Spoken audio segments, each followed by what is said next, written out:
ভাই ভাই এটা একটু শুনেন।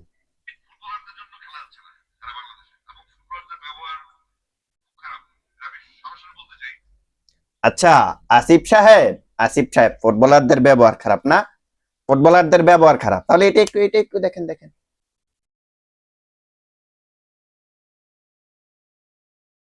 মানে আপনার আপনার ড্যাডি সাকিব আল হাসান কি করছে এতটুক না, আরেকটু দেখবেন, আরেকটু দেখেন দেখেন।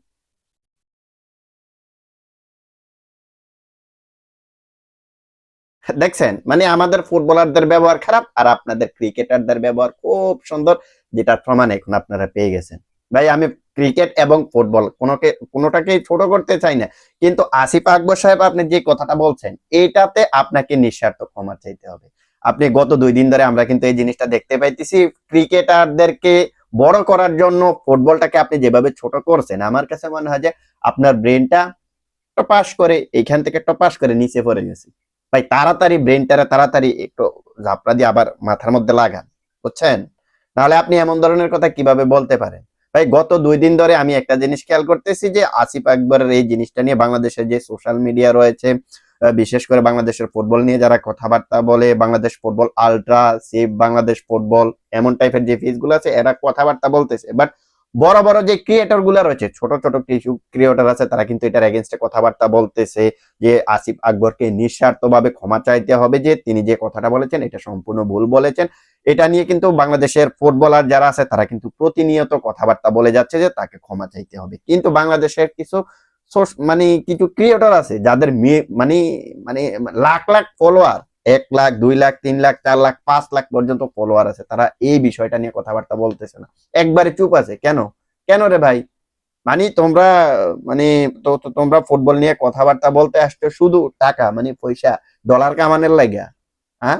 অ্যাডসেন্স থেকে ডলার আইবো, এটা কামাইয়া তোমরা পেট চালাইবা, কিন্তু বাংলাদেশের ফুটবলাররা যে পিছন মাইরে দিতেছে এটা নিয়ে তোমাদের কোনো কথাবার্তা বলা নাই। ভাই আপনি বড় বড় ক্রিয়েটর গুলারে দেখেন, কোনো কথাই বলতেছে না। ভাই আপনাদের কাছে একটা অনুরোধ থাকবে, আসিফ আকবর যে কথাটা বলেছে এটার এগেনস্টে আপনারা এখনই আপনারা স্টেটমেন্ট দেন। তাহলে ও যেভাবে শুরু করছে ফুটবল নিয়ে, মানে ও তো বলতেছে ফুটবলাররা নাকি মারামারি করে আর তিনি নাকি ফুটবলই খেলতে দিবেন না। তো এটার এগেনস্টে যদি আপনারা কথাবার্তা না বলেন তাহলে ভাই আপনাদেরকে, আপনাদের এত এত লাখ লাখ ফলোয়ার, বাংলাদেশের যে ফুটবল ফ্যান্সরা রয়েছে লাখ লাখ ফলোয়াররা যে আপনাকে ফলো করে রাখছে, তাহলে আপনারা তাদের সঙ্গে প্রতারণা করতেছেন, কারণ তারা ফুটবলটাকে ভালোবাসে বিদায় কিন্তু আপনাদেরকে ফলো করে রেখেছে। আপনারা এখন বাংলাদেশের এই দুঃসময় বাংলাদেশের ফুটবলটাকে নিয়ে এখন যে ধরনের কথাবার্তা বলছি, এই ধরনের কথাবার্তার এগেনস্টে আপনারা কিছু বলতেছেন না, সো এখন আপনাদের যারা ফলোয়ার আছে, ইভেন বাংলাদেশের যারা ফুটবল ফ্যান্স আছে, তাদের হৃদয়টা তো আপনারা ভেঙে দিলেন ভাই। আবার আসিফ আকবর যে কথাটা বলেছে ফুটবল নাকি ক্রিকেট নাকি ভদ্রলোকের খেলা আর ফুটবলাররা নাকি মারামারি করে।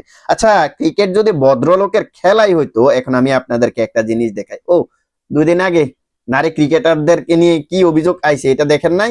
পরবর্তীতে রিয়াসুদ আজিম, যিনি বাংলাদেশের একজন সাহসী একজন সাংবাদিক, সেই রিয়াসুদ আজিম কিন্তু একের পর এক বোমা ফাটাইতেছে, যেখানে আজকেও বিগ ব্রেকিং নিউজ, গভীর রাতে মঞ্জুরের মাস্তি, নারী প্লেয়ারদেরকে রোমে নিতে ব্যালকনি টপকে নারী ক্রিকেটারদের শালার শালার।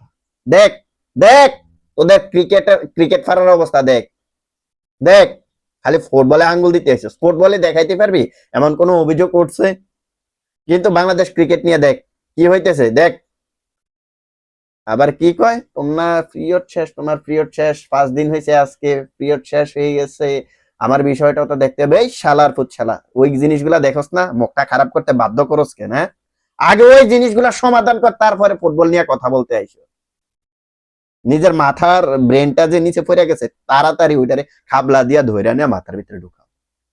আর বাংলাদেশের যারা ক্রিয়েটর আছে ভাই, ওরা যদি এই বিষয়গুলার দিয়ে মানে এগুলা দিয়ে নিয়ে যদি কথাবার্তা না বলে, ওদেরকে ভাই আপনারা বয়কট করবেন, বয়কট করবেন। হ্যাঁ, কিছু কিছু ক্রিয়েটর আছে যারা এগুলা নিয়ে কথাবার্তা বলতেছে, বাট বড় বড় যারা পেজ গুলা নিয়ে বৈশা রয়েছে, টাব্বা টাব্বা মিলিয়ন মিলিয়ন মানে লাখ লাখ ফলোয়ার নিয়ে বৈশা রয়েছে, এদেরকে আপনারা বয়কট করেন।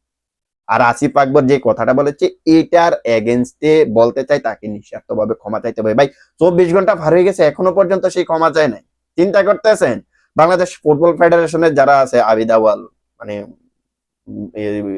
বাফুফের যে সভাপতি রয়েছে, এদের কাছে একটাই অনুরোধ, এর বিপক্ষে ভাই যদি ও যদি ক্ষমা না চায় এখনই তার বিপক্ষে মামলা করা উচিত। এ ব্যাপারে আপনাদের মতামত কি সেটা কমেন্ট সেকশনে জানান। আল্লাহ